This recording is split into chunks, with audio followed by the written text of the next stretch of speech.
científico publicado en la página web del INTA Pergamino referido al aporte de carbono al suelo respecto del aumento de superficie sembrada de trigo y maíz. Comentanos, por favor, cómo se llevó a cabo este trabajo. En base al mayor aumento de superficie que se viene observando de maíz y trigo en las últimas campañas, la idea fue observar qué pasaba con el balance de carbono, qué pasaba fundamentalmente con el aporte de carbono.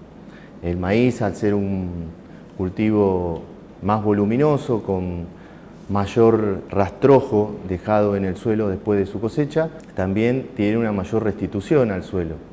Bueno, entonces para esto tomamos una serie de 10 campañas y observamos qué pasó con el aporte de carbono campaña a campaña, tomando también el aporte de carbono como un buen indicador de sustentabilidad que puede ser.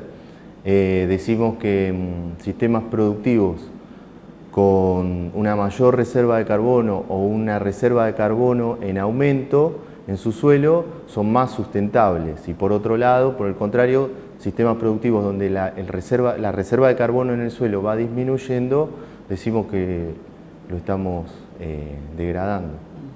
Bien, Mariano, ¿y a qué conclusiones arribaron después de este trabajo que realmente debe haber sido bastante arduo?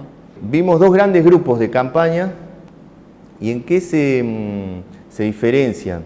Nosotros observamos la relación soja-maíz para cada campaña. Bueno, si calculamos el valor promedio para las primeras 6 campañas versus las otras 4 campañas, en las primeras 6 campañas, por cada hectárea de maíz hay 15 hectáreas de soja, o sea, la relación es 15 a 1, cuando en las últimas 4 campañas pasamos a 6 hectáreas de soja por cada hectárea de maíz. O sea, a partir de ahí pudimos ver reflejado en valores eso que se veía a campo, que la relación entre la soja y el maíz bajó notablemente. Y si observamos los valores para, por ejemplo, el maíz y el trigo, en promedio en las primeras 6 campañas, la superficie cosechada, tanto para maíz como para el trigo, fue de 12.000 hectáreas, y en las últimas 4, en trigo se cosecharon en promedio 26.000 hectáreas, o sea, estamos hablando del doble, y en maíz 35.000 hectáreas, casi 2 veces más. La soja se mantuvo en 190.000 hectáreas, tanto en el primer grupo como en el segundo grupo, y la superficie cosechada total aumentó 20.000 hectáreas. ¿Esto qué nos habla? ¿Qué nos está diciendo? Se está diciendo también que esas 20.000 hectáreas que aumentó la superficie cosechada, de un avance aquí en Pergamino de la frontera agrícola también, posiblemente haya sido el cultivo de soja que haya avanzado sobre suelos de menor productividad. Y por supuesto también nos habla de una mayor rotación de cultivos con el maíz y el trigo. Entonces, eso en lo referente a superficie, pero ahora vayamos al tema central del trabajo, que fue el aporte de carbono.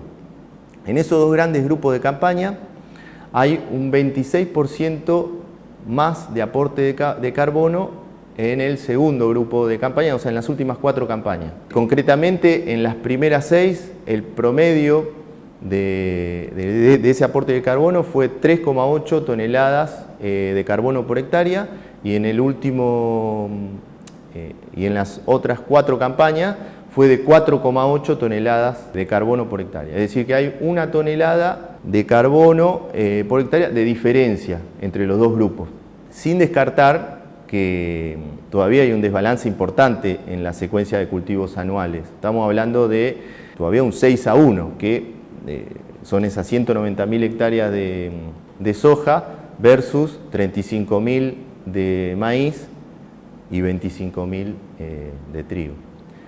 Sabemos que gran parte de la materia orgánica que se perdió en nuestros suelos también es debido al paulatino avance de la agricultura sobre los sistemas mixtos agrícolas ganaderos. Sabemos también el aporte que hacen las pasturas en lo que sería la reposición de carbono al suelo.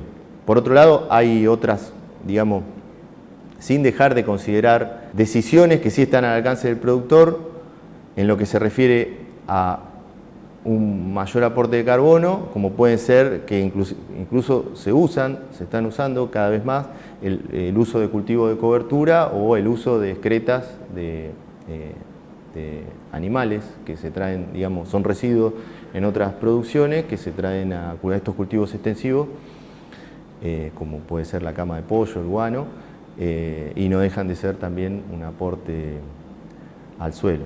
Digamos, todavía hay mucho se puede seguir mejorando en la secuencia de cultivos anuales. Recordemos que estamos todavía en un 6:1 de la relación soja-maíz, pero hay otras cuestiones que se